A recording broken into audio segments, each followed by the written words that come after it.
Hey everyone, welcome to JNUC. My name is Jesse Dresselhaus. I am a professional services engineer here with Jamf, and our presentation is Work Sucks, Let's Automate It. Hey everyone, my name's James Smith. I work for ANZ Bank, one of the large financial institutions down here in Australia, and I'm an engineer that deals with everything Mac. Hey James, hey Jesse, hey everyone. I'm Phineas Bynum. I'm an IT automation engineer at Jamf, and it's good to be here with y'all.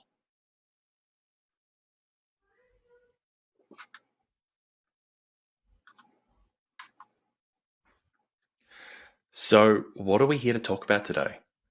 Really, work sucks. Let's automate it. It's really about how can we make our lives easier? How can we take some enjoyment out of out of the work that we do every day?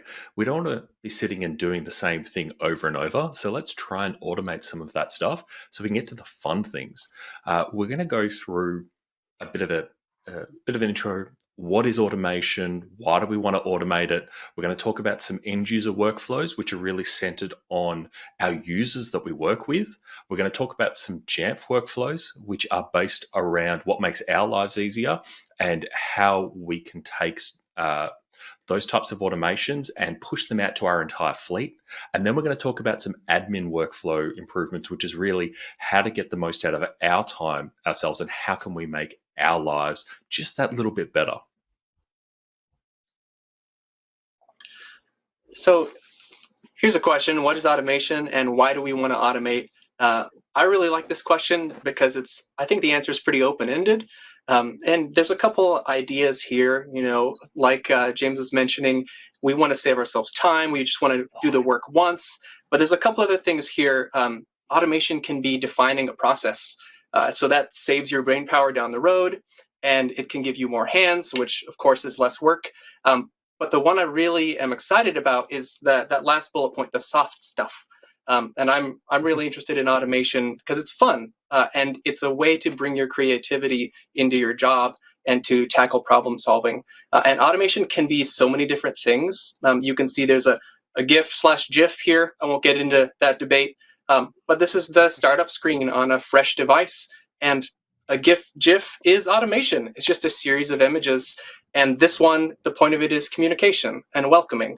And so I really like that automation can connect technical processes to good outcomes for people. And you'll see here, there's just some ideas of what automation can be in this circle here on the left. It can be tools. It can be stuff in Jamf products, the Jamf suite. It can be scripting. I'm an automation engineer, so my focus is scripting. But you can see here in this little video, this is the iOS Shortcuts app. I really like my T, and you can see here, this is an automation built around setting a timer. When you click on whatever kind of tea you want, it just starts a timer on your phone. And that's automation, and it's really straightforward. Anybody can set one of those up. Also, I'm based out of Minneapolis, Minnesota, and would you know it, the bus and train system has an API where you can ask when the next train is coming. And you can kind of see that flipping by. I built a little workflow because I wanted to know when the next train to work was. So instead of going to a website, I can just pop up on the phone, click a button, it says, here's the timetable for the next stop. And I think that's really fun. It's a problem I had that I don't have to think about anymore. Awesome. Thanks, Finn. Let's talk about end user workflows. And I kind of like to refer to these as the help me help you workflows. And so there are certain things that maybe we want to do as admins, but maybe we want to hand off to our end users. Maybe we're not sure. And you can use automation there to either help yourself or help your end users. And so let's take something really, really simple, at least on the surface level, like renaming a computer. And so conceptually, it sounds really easy. Not that hard, but maybe you now have to do it 100 times or 1,000 times or tens of thousands of times, depending on your size of organization. And then you remember that on Mac OS, your computer is actually named in 3 different places. And so you just add in all these extra pieces of complexity and it becomes monotonous. It becomes easy to make mistakes. It becomes something that you just dread doing and you don't want to do and you don't want to take up your brain power in doing. And so, really simple way that you could automate that is with a script. And here's an example of a script that I both cobbled together myself, found some things on Jamf Nation, and it's really simple and straightforward. It just prompts the end user on their computer screen for a name that they would like to name their computer, renames it into 3 different places, and then recons on the computer. And so to kind of show you what that looks like, here's a little video of that in action. You'll notice that my computer is named Jesse's Mac, and we're going to head into system preferences. And you will notice here that in sharing, it is also called Jesse's Mac. So I'm not just fooling you all here and just kind of taking a cheat code, but it's Jesse's Mac in every place. And we'll pop into terminal and we'll just run an event rename. I made a policy tied to that event name, but you could set this to be at recurring check-in, at enrollment complete, a self-service policy, whatever you wanted to do. And this policy runs. And normally you wouldn't get this terminal pop up because if you have your PPPC profile in place, it'll just be all set. But because we ran it via terminal, we got that. And now we're being asked to enter in our computer name. And so I'm typing something in. Maybe the end user would type in something that they wanted to. Maybe you would have your text in the field type in a name of their choice. And then it's going to rename. And you'll notice that right away in that sharing window that's in the background, it got renamed MSP Dressel M MacBook Pro -01. And so it's renaming it. It's currently taking its time because it's doing a inventory update in the background. But once that's all done, it's going to pass that information back to Jamf so that your computer is renamed successfully and is what you want it to be. And so that's just a simple way of saving you some time and saving your end users some time as well. Yeah, that's a simple rename script. So, just like Jesse just showed us, automation doesn't need to be all in the background. It can be front and center with the user itself. So, what I'll walk you through, it could be something that is at every admin's favorite task, which is setting up printers. We all love printers. They make our lives so much simpler.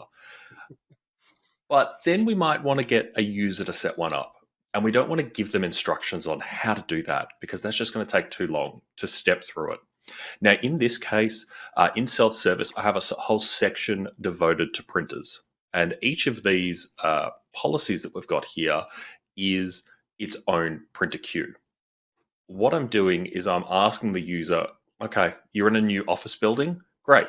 We're not going to set all these printers up by default because then you're just going to have a list of 100 different printer queues and printers sitting in your system preferences. So instead, we might do 1 or 2 by default based on a user's office. But otherwise, when a user goes to a new office, they can simply click one of these to prompt them to select which printer. It's really quite simple from the user's point of view. They just click one of them. They see this beautiful, nice pop-up. Now, we're going to talk about this tool a bit later. This is called Dialogue. It's from Bart Reardon, another Australian. I just had to get some more Aussie flair into here. And we're just going to ask them, okay, which print queue do you want to set up? In the background, it's going to make sure that the printer drivers are installed. And if it is, it'll just say, cool, success, we've added it. And now you can see that it's added here into the printers and scanners section under the system preferences. Now, from the user's point of view, this was a 5-second process. A couple of clicks makes life easy for them. They don't realize that there's a lot of work going on in the back end. And just as a bit of an illustration, this is the actual script that runs it in the background. It's about 1,000 lines of Python. Only about 400 lines are what's doing it. The rest is an array of all of these different printer queues. And on the Jamf side of things, we're configuring it based on filters. So each of those policies that you saw is running the same script. It's just filtering it based on location. So this is a way that we can surface automations to the end user just to make their lives easier, to really just take the hassle out of setting up things like printers.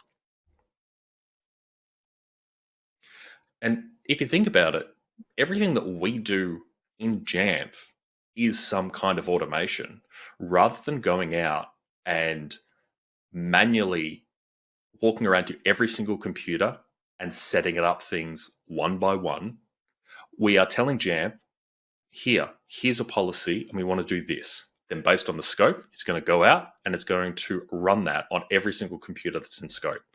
So we're just trying to make our lives a bit easier. We don't want to do the repetitive tasks. And it's not just from the point of view of these tasks being repetitive. It's also when we do these repeated actions over and over and over, sure, we might get faster at them, but we also introduce times where things may go wrong. We may slightly miss something. So we want to make sure that when we're doing these repeated actions over and over, we are kind of let the computer do that. Computers are really great at doing tasks over and over and over. And we can get to focus on the fun stuff. What we have here is another really interesting feature of Jamf. I absolutely love it. I've used it in the past and I'm using it again now. So this is called inventory preload. This UI is specifically, I believe, from Jamf Pro 10.31 and up. Before this version, you could still see the information that was here, but it wasn't as accessible. Now, what this information is it shows information that we're preloading into Jamf so that when either a computer enrolls or when the computer next checks in, it's going to pull this information out. And how do we get this information? Well, this can be, we want to pre-assign all of our devices to users ahead of time. How can we do that? Well, let's say you order 100 Macs from your supplier. Hopefully they'll give you a list of all the serial numbers of these devices ahead of time. You can put those serial numbers into a CSV. It's like an Excel spreadsheet and export as a CSV, and then fill in columns in that Excel or CSV file about the information that you want each of those devices to have, so that when it enrolls time, Jamf will go to the preload, see, oh, there's a matching item here, and pull that information in. It could be things like filling out extension attributes. It could be the username of the device. It could be the full name, email, any sort of field that we can edit manually inside Jamf. You can preload that information. And as I said, from this later 10.31 and up, it will actually surface in this interface what extension attributes we're writing to as well. And when we've done that writing of the data, we can actually remove individual items. Now, you might be asking, how can I use this?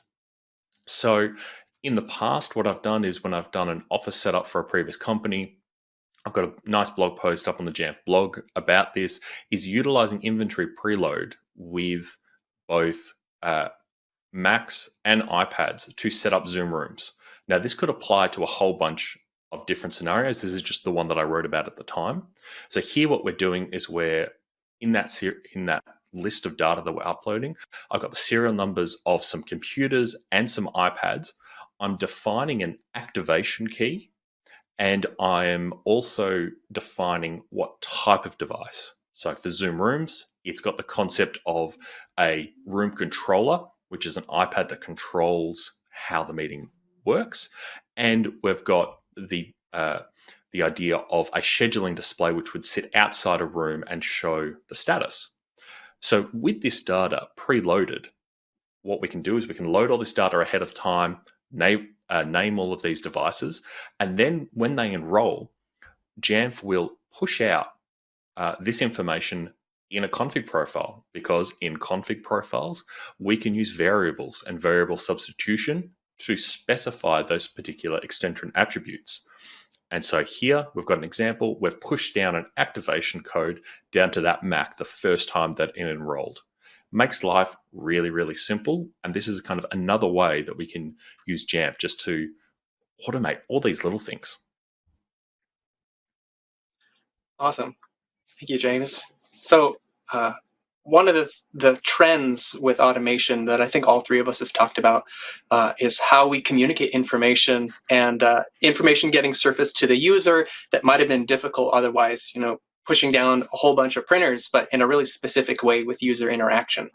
So I want to focus in on something that I use all the time that I'm really interested in that's kind of related to that, but it's really specific, and that is real-time notifications. Throughout my work with Jamf Pro and other automation tools, it's pretty common that you need a notification of some kind, and that could be something for an end user. It could be something for yourself. So I put together a couple little demos for you, and just note these are more toy examples. They're not as useful as what James and Jesse have shown you so far. They're really just designed to show you get you thinking creatively about these tools and other tools you might use. Because the Mac admin community is fantastic and known for making tools that help each other out. So I've got these 4 items here. Jamf Helper, which has been presented about in previous JNUCs, etc. But that's a built-in to Jamf notification tool. So it's always nice to use a tool you already have, if you can do that. And then Pushover, which is an online service that I've used personally. And it's not totally free. It's like $5 to use it. But I'll show that in a little bit. And then these last 2, Dialog, very similar to Jamf Helper, but open source, made by Bart Reardon, really easy to use and is under active development. Nice to have really good free tools. And then a DIY option. So that's a lot. We're just going to get into it right here. I'll show you what I mean. So we're jumping right in. I know you're seeing a script right away. I'm a total nerd. I love to script. But what I want to call your attention to is actually how simple this is. And I want to focus in on the comments, just so you can get a sense of what this is doing. So this is using Jamf Helper, that notification tool I mentioned, and Pushover, that online service. The point of Pushover is to send a notification to your mobile device or to any other device. And so if you see the line 3 with the comment, this function uses Pushover to send a notification, and then you put in these tokens so it can authenticate you. Line 12, we're just getting whoever's logged in to the computer at the moment. And line 16, we're going to display a notification. So this is a demo just to show you how Jamf Helper looks and what Pushover does. And this script will be available in our resources, so don't feel like you need to absorb it all right now. But this is a little video demo of what that might look like. So I've put that script in a self-service policy, and then my phone is right next to it here. So if a user were to click this clock out and notify workflow, they should see a dialog powered by Jamf Helper. And you can see it has a timer. These are things we didn't have to build ourselves, but the user can interact with a dialog. And in real time, right away on my phone, I get a notification that the user ran a workflow. And that could be useful for your own testing. Maybe this is at the end of a really long download or something like that, where you want to just have a notification in real time, and you don't want it to go into, you don't want to look in the policy logs or anything like that. So this is just an example of how this can be powerful with one line of code. Send me a notification. And here's one other example with those other 2 items. The third and fourth bullet points were dialog, which James has mentioned, another notification tool. And you can see what it's like to build a notification with dialog here from lines 3 to 9. We're just saying call dialog and give it some information. And then we're going to say, well, when the user clicks a button in dialog, we're going to do something with that. And this is where it gets a little bit strange, and it might take a bit to understand why I'm doing this.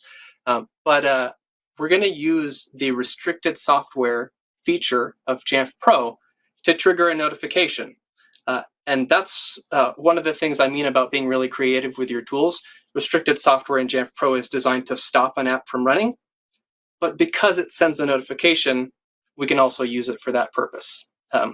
So line 16 is the fun part here. We're taking the sleep command on macOS that does nothing, it just sleeps. We're copying it to something with a new name, admin notify user clicked yes, and then we're running it, and that's it. And then in Jamf Pro, we create a restricted software record that is looking for that application, for that binary. So user clicks a script, it makes this process, restricted software kills it, and then we get a notification. And you can kind of see what that would look like in this little example, where another self-service policy, user clicks, makes some noise, and in the background, that script is running. And the main point here is Well, there we go. We've got a dialog. We didn't have to build this by hand. We got a nice image.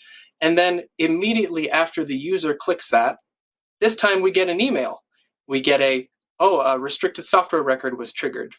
So this example may not be directly useful to you in your own work, but it's a built-in tool. You don't have to install anything. And it's just an idea of how you can leverage automation and connect the tools that you have together to achieve any goal that you can think of.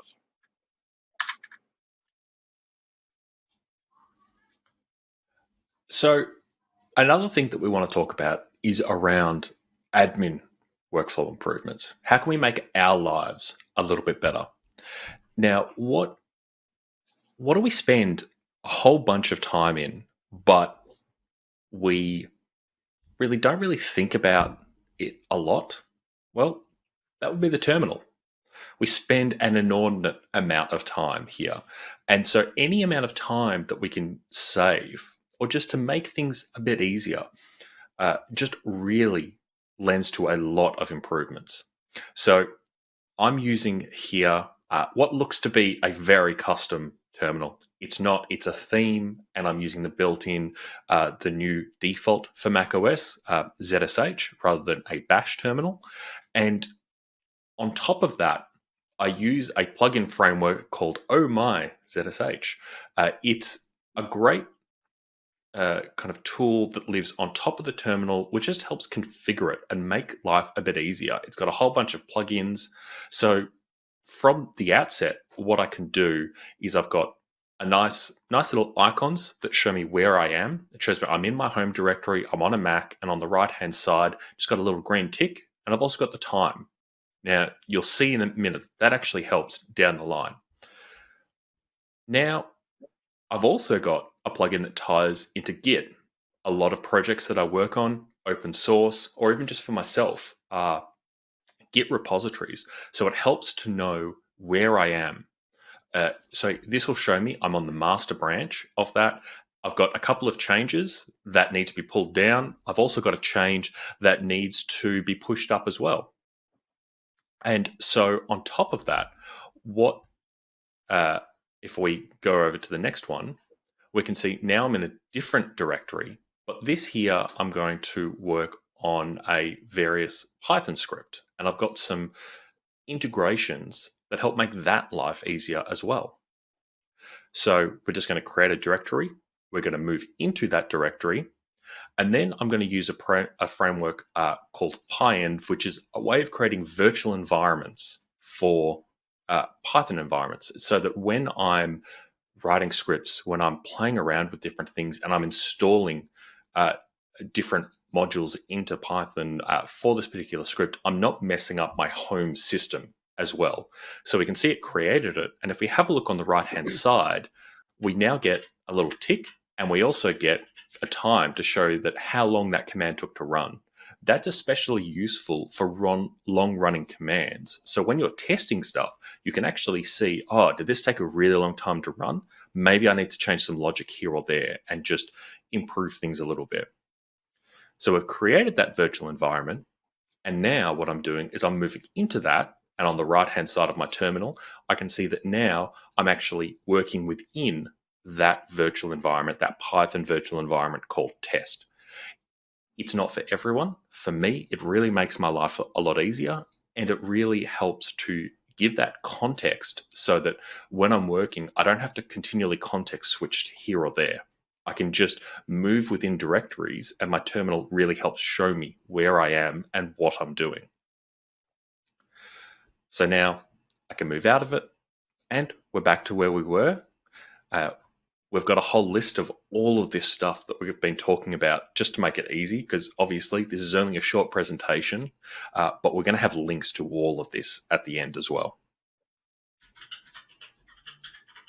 And so you might be talking to yourself right now and thinking, man, I don't script, or I don't use terminal, or I don't do Python, and this isn't really applicable to me. And I'd like to challenge you and say that it is.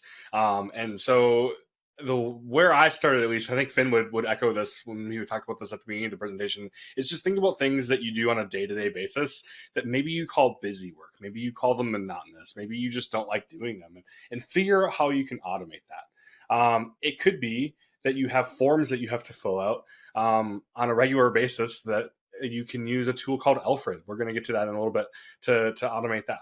Maybe you have these canned emails that you have to send that are pretty much the same every single time you send it out, and you can use a text expander tool for that. Maybe you have to-do-list entries and you live out of your to-do list, whether it's Todoist or any of the other to-do list tools out there. Well, most of those you can actually set up an email rule to forward to your to-do list any email that has like a certain subject or whatever, and that's all ways to automate your workflows and automate your day.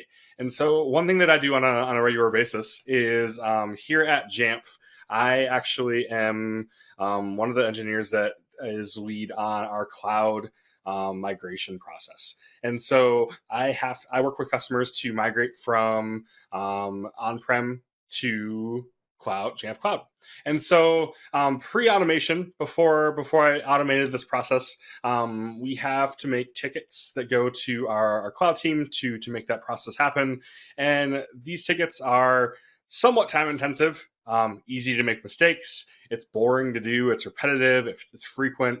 And I just didn't want to have to do that anymore. And so I automated the process. And I think I might have a video for it. Let's take a look here. So here's the video showing that process. And so it just I paste something in and it manipulates the content, and then it just kind of goes and does its thing. It copies, it uses keyboard shortcuts, and just goes. And so that's a way that you can automate things. And Alfred, the tool for that is called Alfred. If you guys are familiar with it, if not, I'll throw a link in our wrap up slide and our resource slide.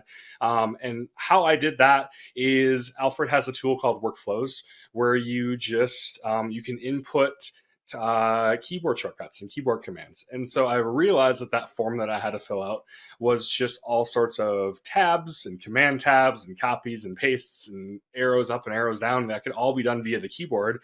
And so I just thought, if I can string these all together, attach it to a text expander shortcut, I don't have to do this anymore by hand.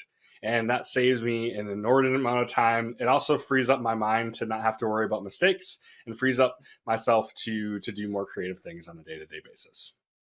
Yeah, and it's just like you said, it's personally fulfilling to identify a task in your own life, whether it's work related or just personal, and make it smoother. It's just really fun, and you can just automate your way into new jobs too. I'm here as an automation engineer. I get to have it in my job title just because I love it. Just because I just went and got bored at things and then worked hard to change them and make them smoother.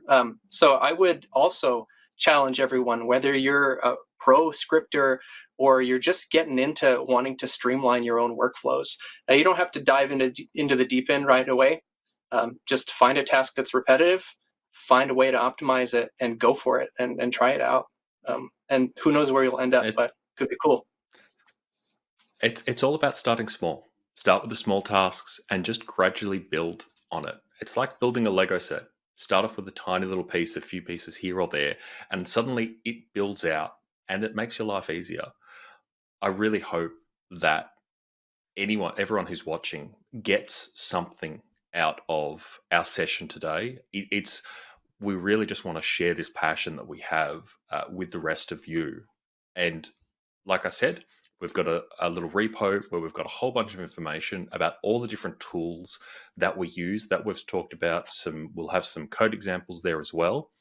If you want to add to that, just create a pull request. Message us on the Mac Admin Slack. We'll happily add more tools to the list. It's all about that Mac Admin community and helping each other. So thank you very much for joining our session today, and we hope you enjoyed it.